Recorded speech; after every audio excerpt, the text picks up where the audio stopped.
Chapter 1. As I sit here with one foot on either side of the ledge, looking down from 12 stories above the streets of Boston, I can't help but think about suicide. Not my own. I like my life enough to want to see it through. I'm more focused on other people, and how they ultimately come to the decision to just end their own lives.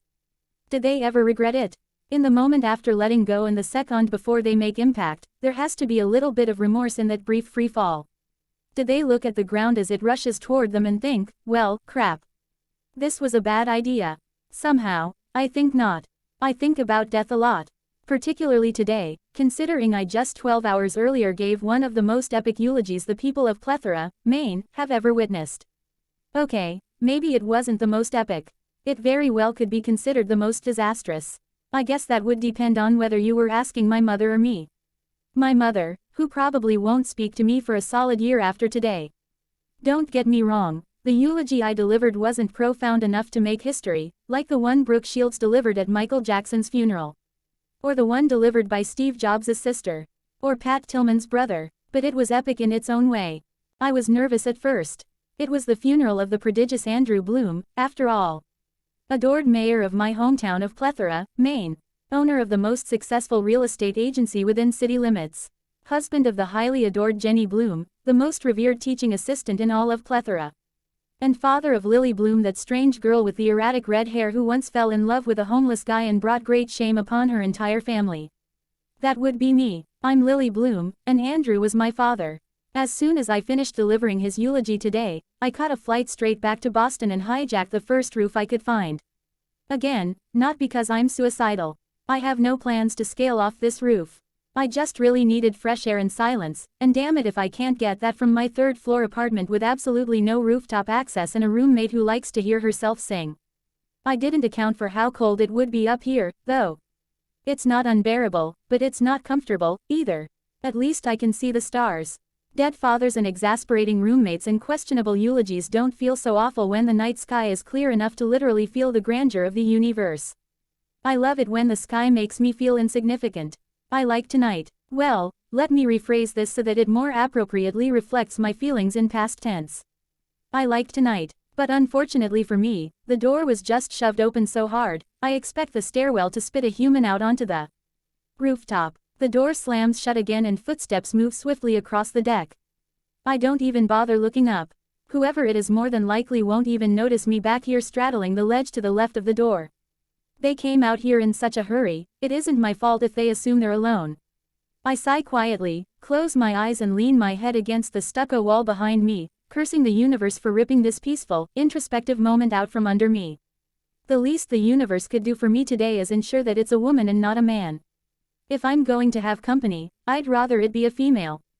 I'm tough for my size and can probably hold my own in most cases, but I'm too comfortable right now to be on a rooftop alone with a strange man in the middle of the night. I might fear for my safety and feel the need to leave, and I really don't want to leave. As I said before, I'm comfortable. I finally allow my eyes to make the journey to the 𝐿𝓊𝒸𝓎𝓈 leaning over the ledge. As luck would have it, he's definitely male. Even leaning over the rail, I can tell he's tall.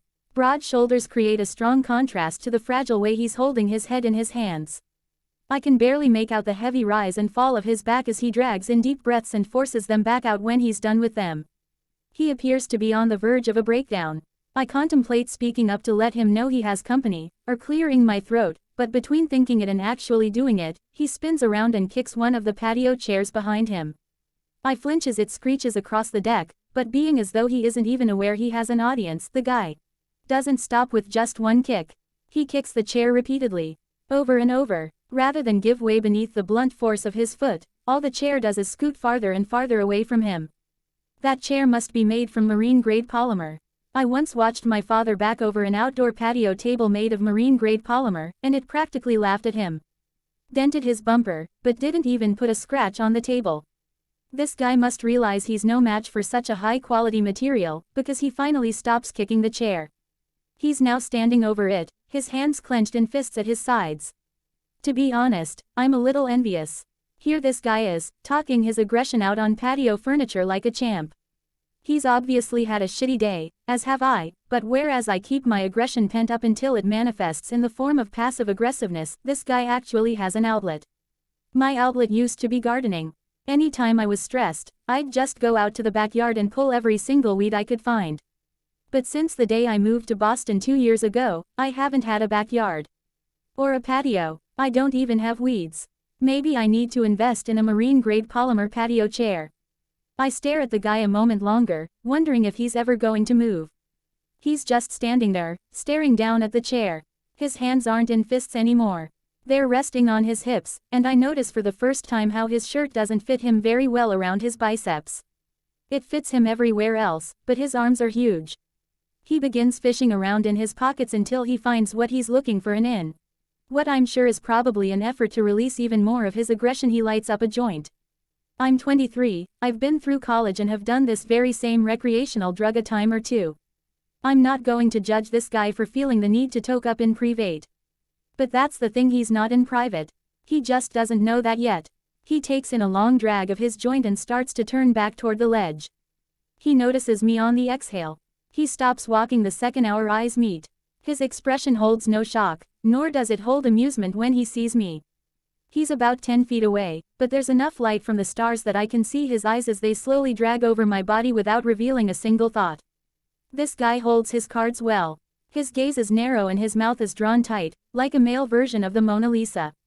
"What's your name?" he asks. I feel his voice in my stomach. That's not good. Voices should stop at the ears, but sometimes not very often at all. Actually, a voice will penetrate past my ears and reverberate straight down through my body. He has one of those voices. Deep, confident, and a little bit like butter. When I don't answer him, he brings the joint back to his mouth and takes another hit. "Lily," I finally say. I hate my voice. It sounds too weak to even reach his ears from here, much less reverberate inside his body. He lifts his chin a little and nudges his head toward me. "Will you please get down from there, Lily?" It is until he says this that I notice his posture. He's